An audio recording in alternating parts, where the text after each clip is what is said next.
Hello everybody, and one more time, welcome back to my channel. This is Safe Sekalala, and we are continuing yet again with the Long Live People and You Can Learn Anything series. All right, so this here is part 4 of our project management videos, project management video series.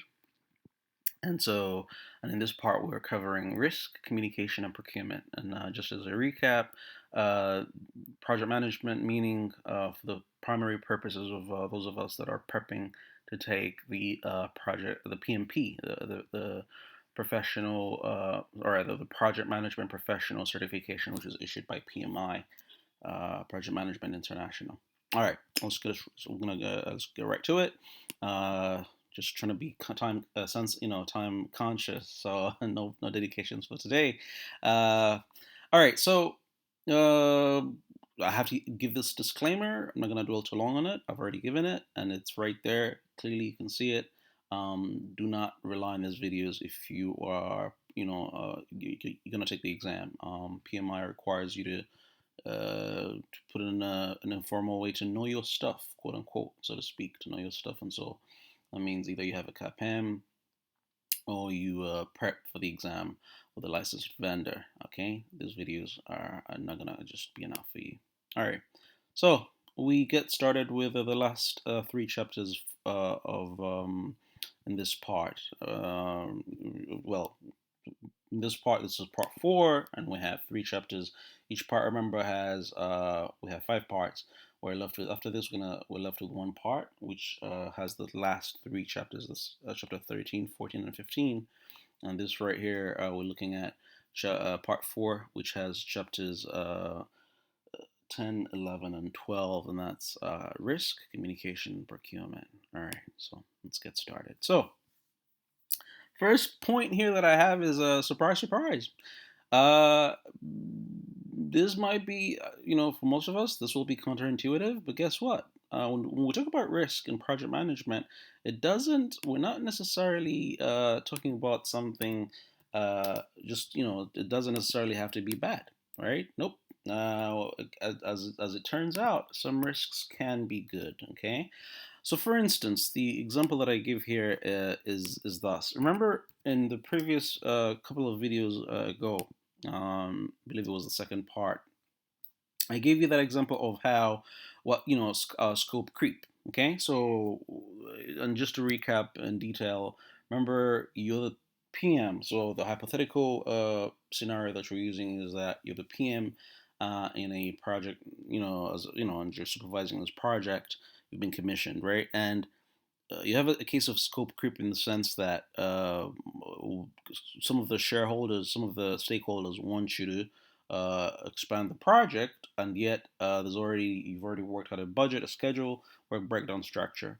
But the example here that I'm saying, like in terms of like what a good risk is, that can be a good risk when you look up, and I don't like to give wrong info. So before I do these presentations, I check my facts. And so when you Google it, scope creep can actually be an example of a good risk in the sense that, so for instance, um, you know, uh, just to interpret it for my, in my own the way I see it, right? And it does make sense. Think about it. If you they've so now two of the powerful kind of stakeholders, the two of the sponsors, want you to expand the project. However, that's scope creep. However, you could then kind of just talk to your superiors or whatever, talk to the people that matter, and then renegotiate the contract. And then guess what? You could charge them. Not only can you revise the budget for the time and labor prima facie, but you know what? You could even like add like a convenience fee or something like that, to where you're like, what? Now the profit that you guys make, that your company makes from this scope creep case, you all make a much bigger profit versus from before. All right. And other examples that when you Google this, when you look into this, what you'll find is technology, for instance, right?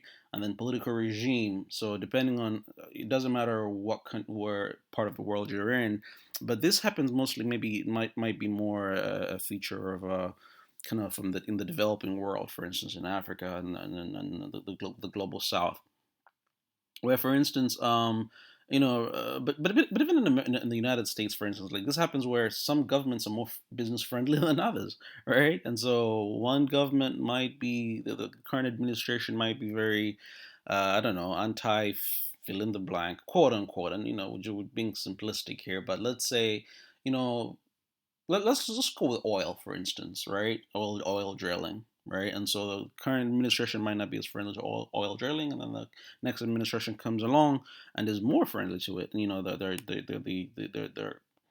to use kids lingo, they're cool with it, right? And so guess what? They go look at Goodrich, or new technology comes along, which might be a little bit, maybe if misused, it could be volatile. It might be risky indeed. There's a risk, but it might be a good risk in the sense that it might really help you guys.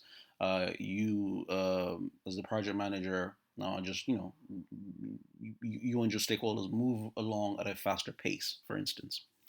Anyway, but regardless, it has to be managed carefully, and with that in mind, you'll have stakeholders that are.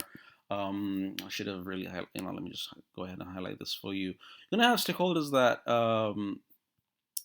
are either risk averse, like they're too afraid of risk, or they are risk neutral, they are risk seekers, and I believe there's one other category. But these are all like things that you got to pay attention to, like for the not just for the purpose of the exam, but in your real work, right? You have, if as we just discussed, let's say, let's go with technology, for instance, or political regime related, as those are the ones I was just covering just now, right? If you might have, let's say, a stakeholder that is let me just and I'm just let me kind of tease here. The stakeholder is a dinosaur. It's like they don't like technology, right? Like, and yet this technology that has come along might help you, even though it might be a little bit untested or something like that. But so you just want to pay attention to that in terms of which of your stakeholders are risk averse, risk neutral, etc. They have to be managed accordingly. You don't want to entertain too much risk. Well, not the negative one anyway, and neither do you want to you want to have strike a balance, basically. All right, so that's for project. That's it for project risk management. Communication. Uh, this one, you'd think this is obvious, but you gotta pay attention. You really have to pay attention to the way you communication. I believe there's a statistic I came across in Professor Goodrich's book and or elsewhere, which points out the fact that communication for a project manager, this ends up being like what's the statistic they cited? Like a huge just chunk of the work that you do, right? You have meetings, you have just emails and memos and etc. And it's a necessary part of the work. Like you really cannot you can't get away from it, right? For a project to go smoothly, you as the project manager, you have to facilitate a smooth communication process within your team and with the stakeholders, etc. And when we talk about this, some of the examples that the concepts that you wanna that you'll be reading up on as you prepare for the exam. You have communication requirements analysis, right? So you do that in the beginning, or you keep doing that actually throughout the project. So who do I need to communicate with? How? When? Etc. You know what I mean? Like who? There's some folks who just like to be kept abreast all the time, and then some people just don't care or whatever, or so these are all things that you have to like pay attention to. Okay, and another concept that you want to pay attention to is the classic communication model. So and I say the note that I add here at the bottom, I happen to be a communication professor or scholar by training, but for the purposes of the PMP exam, this is just more than enough in terms of you knowing what the model of communication is. So you have sender, receiver, message, medium, encoding, decoding, and noise. Just to go through those real quick. Sender, receiver. So like you have party A and party B. You and your project manager. You're talking to a stakeholder. You're talking to a subordinate or your boss. You guys are sending each other messages. Like basically, yeah, you discuss as you talk, right? Sending emails or talking. That's the message. What's being the meaning that's being created as the two of you talk or send emails, etc. The meaning that you're transferring. That's the message. The medium. Are you guys talking in person? Zoom lately is as a popular one, or you are writing email, etc. Encoding, decoding. I, as the project manager, I say, okay, we need to like you have to be very careful. This is like encoding and decoding is where the most critical part in communication is kind of shared meaning making. You wanna as you send a message, you want to be very pay attention to like the words that you use and how you say something. You don't want to be misunderstood. Is the basically let's put it that way. That's one way to put it. You don't want to kind of say something, encode the message in a particular way, and then only for it to be uh, decoded in the way that you did not intend. Basically, for the person, for the receiver, let's say the stakeholder, you tell them, I don't know, you know, think of think up a random example here, but then like if you're misunderstood, let's say they end up thinking you're trying to tell them that the schedule there's like the schedule is you guys are a little bit behind, and then they end up I don't know thinking that you said you're on schedule, you're actually making much better time than like you're well, guess what, that could be a problem, right? Noise is not just uh the noise in the sense that we think of it as in the parley in everyday parlance. But let's say you're distracted. It could be. It's mostly we're referring to a lot of in this sense. We're talking about psychological or let's say just ways of excuse me. We're talking about like things that get in the way of anything that gets in the way of effective communication. That's what we mean by noise. Okay, and that's just that's the part that I was on in there. All right. So those are, again, that's for communication. It's very very important.